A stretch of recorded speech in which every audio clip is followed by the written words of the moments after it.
തിരുവനന്തപുരം ജില്ലയിൽ വലിയ രാഷ്ട്രീയ പോരാട്ടം നടക്കുന്ന ഒരു മണ്ഡലമാണ് അരുവിക്കര. CPMലെ ജി സ്റ്റീഫനാണ് സിറ്റിംഗ് MLA. മുൻ നിയമസഭാ സ്പീക്കർ ജി കാർത്തികേയന്റെ മണ്ഡലം എന്ന നിലയിലായിരുന്നു അരുവിക്കര സംസ്ഥാന ശ്രദ്ധ നേടിയത്. വരുന്ന നിയമസഭാ തെരഞ്ഞെടുപ്പിൽ 3 മുന്നണികളും മണ്ഡലത്തിൽ വളരെയേറെ പ്രതീക്ഷയാണ് വെക്കുന്നത്. UDF സ്ഥാനാർത്ഥിയായി മത്സരിക്കാൻ ഏറ്റവും അധികം സാധ്യത കൽപ്പിക്കപ്പെടുന്നത് KPCC അംഗവും കോൺഗ്രസിന്റെ വ്യാപാരി വ്യവസായി സംസ്ഥാന നേതാവുമായ പാളയം അശോകിനെയാണ്. മണ്ഡലം കേന്ദ്രീകരിച്ച് പാളയം അശോക് പ്രവർത്തനം സജീവമാക്കി കഴിഞ്ഞു.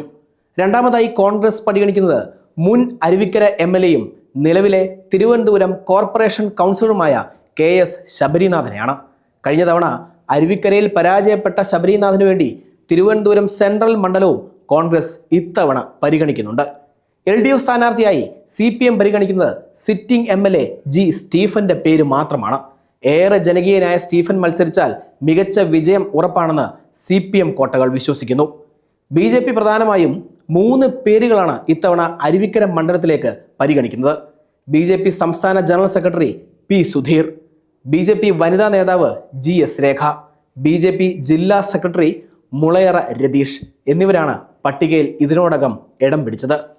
ജി സ്റ്റീഫന്റെ ഭരണ മികവിൽ LDF പ്രതീക്ഷ വെക്കുമ്പോൾ ഭരണവിരുദ്ധ വികാരം തങ്ങൾക്ക് അനുകൂലമാവും എന്ന് UDFും BJPയും കരുതുന്നു. കഴിഞ്ഞ തദ്ദേശ തിരഞ്ഞെടുപ്പിൽ LDFനാണ് മണ്ഡലത്തിൽ ലീഡുള്ളത്. അതിനെ മറികടക്കാനുള്ള കഠിന പരിശ്രമത്തിലാണ് UDF ഇപ്പോൾ. മറ്റൊരു ക്ലാസിക് പോരാട്ടത്തിനായി നമുക്ക് അരുവിക്കരയിലേക്ക് കാത്തിരിക്കാം.